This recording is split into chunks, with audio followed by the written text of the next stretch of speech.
Kung kayo nga is mga vlogger or nag-live streaming or content creators, ito po ang Boya wireless microphone. May choices nga tayo dyan, 1 mics and 2 mics. So, marireceive nyo po is Boya Link TX, iOS Lightning connector, so Type-C connector, 3.5mm TRS connector, 2-in-1 charging cable pouch, and far windshield. Ang kagandahan dito is multiple option na siya kasi meron siyang 3 different connector. Kung anong gamit yung gadget, so pwede po siya sa iOS, Type-C, and 3.5mm.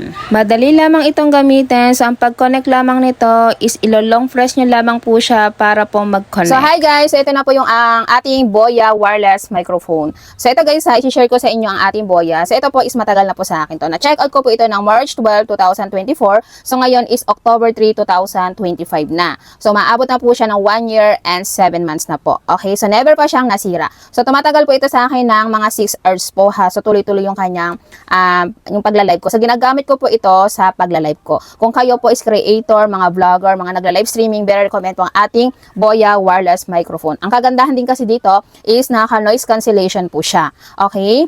And wireless din po ang ating Boya wireless microphone na yan ha. So, ang kagandahan din dito, okay? So, hindi nyo na kailangan sumigaw para marinig kayo ng inyong pinaka-viewers nyo.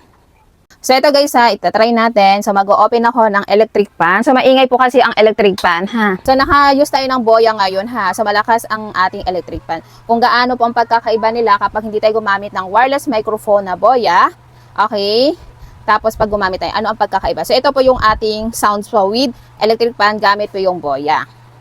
Ito guys ha, okay, wala akong ginagamit na mic ngayon ha, na Boya. So, yan po. Okay, rinig na rinig po yung ating electric fan po.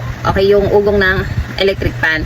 Unlike po doon sa pag gumamit tayo ng with Boya, so hindi siya masyadong rinig na rinig. Okay, so sobrang hina. So, nakaka-noise cancellation po siya. Okay, So yan guys ha, ang kagandahan sa ating Boya po is hindi po masyadong naririnig yung pinaka ingay ng ating electric fan po. Okay? So may naririnig naman siya pero kunting-kunti lamang po. Unlike po kapag wala tayong gamit na Boya wireless microphone. So ito guys ha, pwede nyo rin itong gamitin pang ASMR nyo po. Ito siya guys.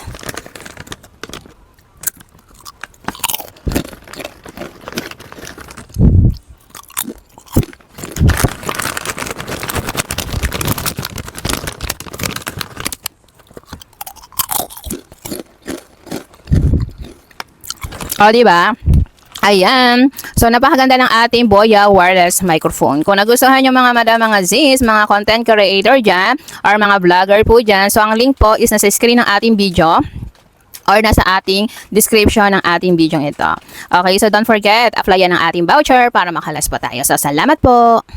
Ang kagandahan din dito mga madam, mga sis, okay, kung malobat man ang inyong pinaka-cellphone nyo po, okay, habang nagla-live streaming po kayo, okay, so walang problema po yon, magagamit nyo pa rin po ang ating, okay, wireless microphone. Kasi po, okay, so meron din siyang pinaka-saksakan ng ating cord, okay, so magcha-charge na siya, so ayan siya.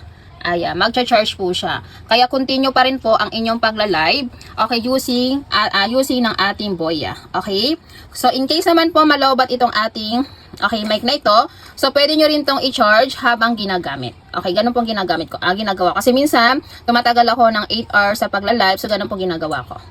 Okay, so ayan guys ha, yun po ha, napakaganda ng ating Boya.